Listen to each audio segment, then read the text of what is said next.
the void entity recoiled. This was not the chaos it commanded, nor the void it consumed. It was awareness. A nascent world, or perhaps something far more ancient, flickered into existence within the abyss it had wrought. Its colossal form, a monument to annihilation, shuddered. The echo of Freya, the amorphous being it had absorbed, vanished. The hunger that defined its existence was now tinged with something alien. Fear. This spark. This impossible point of pure consciousness.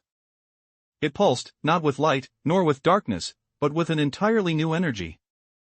An energy that spoke of will, of defiance, of being. The void entity turned its immense, singular focus upon this anomaly. Its hunger, once absolute, now warred with a primal instinct to protect itself. But the spark did not cower. It expanded. Slowly at first, then with an accelerating momentum that defied the very laws of the void. Shapes began to coalesce around it. Not the solid, defined forms of a new reality, but shifting, ephemeral outlines, like dreams struggling to take hold. The void entity lashed out, a tendril of pure annihilation reaching for the nascent spark. It had to be extinguished. It had to be consumed. It threatened everything. Yet, as the tendril approached, the spark did not shatter. Instead, it sang.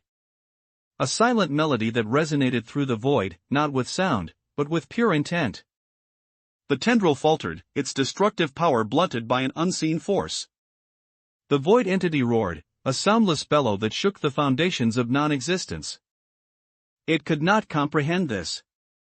It could not defeat this. Then, from the heart of the spark, a single, impossibly bright mote detached itself. It drifted towards the void entity, not as an attacker, but as an invitation. A shard of pure awareness, offering a choice. The void entity hesitated. Its entire existence was built upon consumption, upon erasure. But this was different. This was the antithesis of its being, yet it felt a strange pull, a resonance it couldn't explain. It reached out, not with a tendril of destruction, but with a tentative probe of its own essence. The mote met it, not with resistance, but with acceptance. And in that moment of contact, the colossal void entity began to change. The hunger remained, but it was now tempered by a nascent understanding. It was not alone. It was not the only thing that was. As the mote merged with the void entity, the spark continued to grow, its light now illuminating vast swaths of the abyss. It was not a single entity, but a genesis. A promise.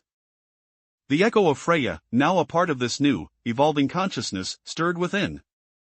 She had sacrificed herself to fight oblivion, and in doing so, had birthed something that transcended even her wildest dreams.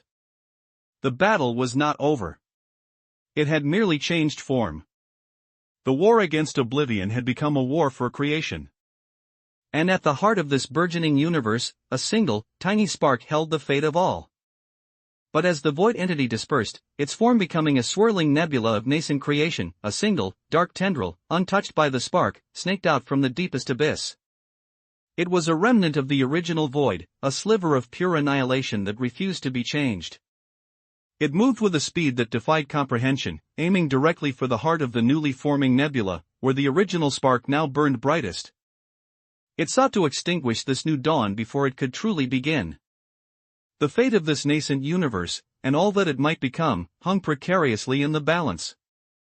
The war was far from over. It was only just beginning. Was this the end of the void, or its ultimate, terrifying resurgence?